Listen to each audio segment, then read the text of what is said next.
What does school teach you about money? Nothing. And that's not a mistake. That's not an accident.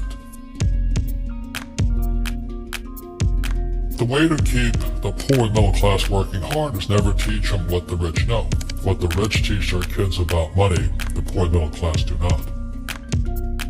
If you read Rich Dad, Poor Dad, Rich Dad's lesson number 1, the rich don't work for money. Don't you touch that stuff. If I pay you, you think like an employee. Your brain will change. If you learn never to work for money, you'll be a rich man. The people that are being screwed today are the poor middle class because they work for money. You know the banker guys, they're not working for money.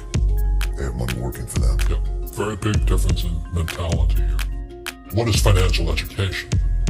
It's not get a job, work hard, save money, and invest in a well-diversified portfolio of stocks, bonds, mutual funds, and ETFs. That's not it. The financial industry is 2 things: debt and taxes. Debt and taxes. And we still tell kids to go to school, get a job, work hard, save money, and get out of debt. Now who tells them to do that? That's the most ridiculous thing there is. The book starts and it says, lie number 1, saving money will make you rich. Yeah, it never will. You know that. All taught that as kids. Yeah. Because they can print it. Why would you save it and why would you work for it if they can print it faster than you can work for it? And number 2 is they keep dropping the interest rates on it. You know, Japan still has zero interest rate policy. And the Japanese are the biggest savers in the world. And I'm Japanese, 4th generation. They're not too bright. Right. Why do you keep saving when they're printing it? You know, when I'm in Japan, that's what I mean by fear. They're so afraid because the Japanese, good culture, but they do as they're told. Right. It's very conformist. Very conformist, very conformist. So they just do as they're told, and then they just save money, and their government, this guy Abenomics, is just printing trillions of it and buying ETFs with it, and they don't know what to do. They're afraid they might make a mistake. They're good little students in school. Go to school, get a job, don't make mistakes. So what happens to the average person in a financial crash, they don't know what to do. And right now, as you know, for the middle class of the world, we're in a crash. You know, the purchasing power of the yen, the euro, the rupiah, all going down. And people are working harder and harder and harder, and the central banks of the world are printing more money. And so if someone's listening to us that's stuck in that poor middle class trap and they hear it's their fear that ultimately is keeping them from that, that's a hard thing to hear, Robert. But you're going to give them the information about what they can do if they can get out of that fear. Well, every time I do a lot of speaking to the masses out there, you know, Lehman doesn't invite me in because we're gone, but they go, well, what, you know, it's so risky. What you're saying is risky. And I said, what I do isn't risky for me, but it's risky for you. And when somebody says, what is risk? You have to look in the mirror. You know what I mean? For me to fly in Vietnam, that was high risk. But the higher the risk, the more you have to study. You know that, I know that. So if you're not going to study, you're not going to practice and all that, then you should do what Wall Street tells you to do. Buy 401ks, mutual funds, ETFs and all that. But that's where they're fake assets, because they only make Wall Street or the City of London rich. Just watch where the cash is flowing. Follow the money. The reason the rich don't work for money is number 1 expense is tax. See, there's 3 kinds of income: earned, portfolio, passive. So earned income is if I get a job, that's earned income. If I'm a doctor or a programmer, that's earned income, because I'm working for it. If I buy, let's say, Apple for $10 and I sell it for $20, that's portfolio income, capital gains. Yeah. But passive income, which is cash flow, is never taxed. So it's not, and so these guys are screaming right now in America, tax the rich. I said, good luck. Because most of the guys complaining, they don't know there's 3 kinds of income. And the rich don't have jobs anyway. They have assets. And so the average schmo out there, a poor guy, you know, sent the kid to school. They don't learn this. So that's why in Fake, as you were talking about it, there's a newspaper article about Jared Kushner, And he explains how the Trumps and the Kushners don't pay taxes and make millions of dollars.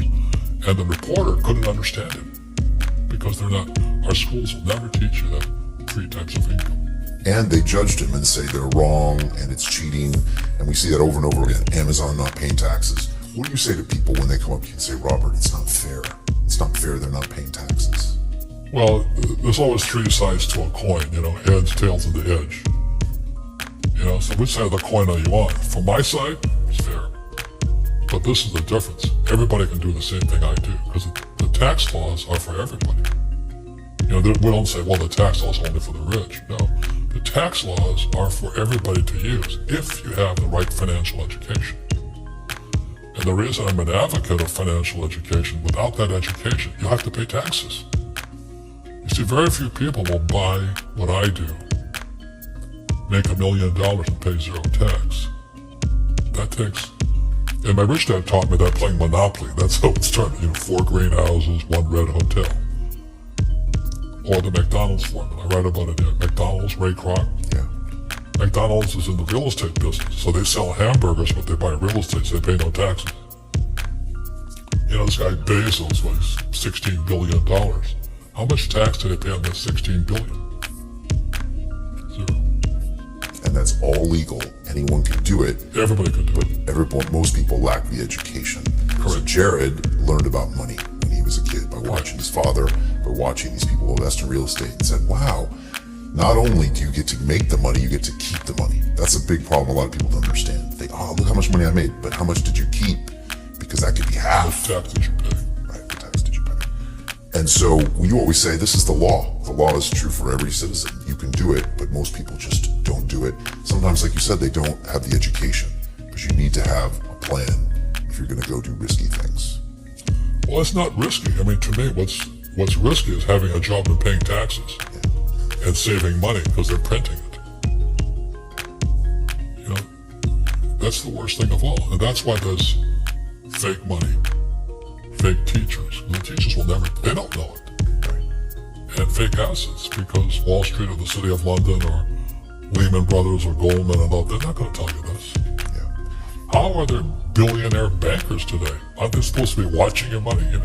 You said in here also, the greatest asset you have is your mind. What does that mean?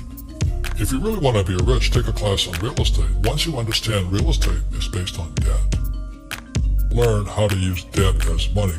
So once you learn how to use debt as money, you can never say, I can't afford it.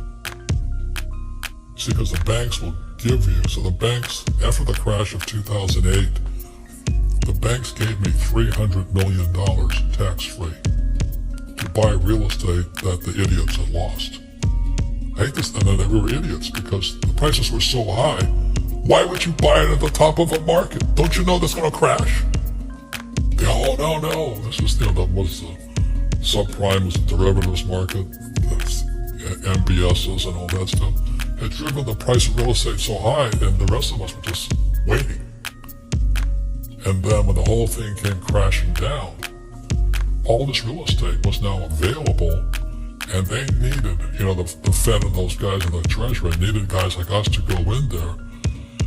So Wall Street gave us hundreds of millions of dollars to mop up all that real estate these guys had lost. Now, it's fair because everybody could do it. So, when I asked the average guy, I said, why don't you use debt? They can't get a loan because their scores, their FICO scores, I don't know if they have them here, are so bad. Right. So that's what's going on in the world today. It's fake money, fake teachers, fake assets. The school teachers will never tell you that because they don't know it. My poor dad never knew that. And they think the rich are crooks. The rich just play by different laws. The rules are the same, but you have to do what the government wants you to do.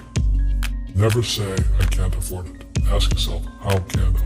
The reason I have so much money is because I don't say I can't do it. I just go, how can I do it? And I just go do it. I make a lot of mistakes, but that's how I learn. How can I? It's just a matter of personal willpower, which is spiritual. Just saying, if they can do it, I can do it. And how can I? How can I? And I think it's you once said, words become flesh. Yep.